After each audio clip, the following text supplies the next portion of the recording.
really going to let them destroy your dollar? Are you really cool with that? Are you really okay with trillions of dollars going to the big banks? Do you really feel happy? Are you really happy when you look at the future? Do you want to have more children? Honestly, how do you feel about yourself? Do you feel like drinking more, or do you feel like drinking less? Do you feel like doing drugs, or do you feel like helping people? Our country is in crisis mode, folks. It is happening now. They're flying jets above you. They're flying choppers above you. They're preparing for martial law.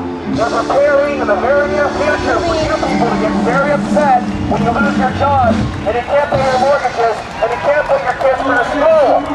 We have a food crisis coming. There are going to be food riots coming. They have destroyed our economy and they are working to keep us torn apart, fighting one another, combating with one another.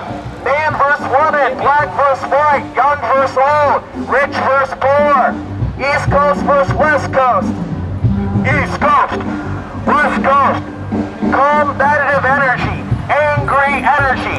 This is what the establishment wants. If we the people, black people, white people, Hispanic people, Arabs, all over the world, woke up to the global super state, the global agenda, the house of cards would come tumbling down.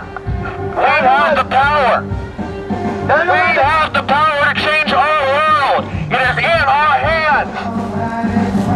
9/11 was an inside job. It's a contrivancy. If you don't care who did 9/11, it's still important for you to understand the psychology of 9/11. 9/11 is being used in the 21st century panel fraud, designed to turn you into a bunch of wage slaves with guns in our hands, willing to go and fight in other countries and start wars we don't want anything to do with, okay? Think about this logically. To understand what happened on 9/11, we have to understand what happened on September 10th, 2001.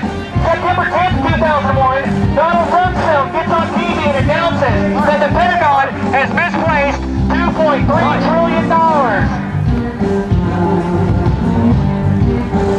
Now ask yourself a question. Do you really think that Al-Qaeda care whether or not a bunch of bureaucrats in the Pentagon get to keep $2.3 trillion that they conveniently misplaced one day before 9/11?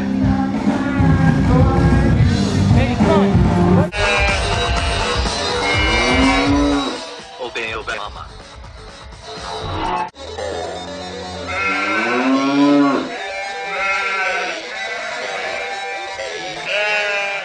Obey Obama. You are correct.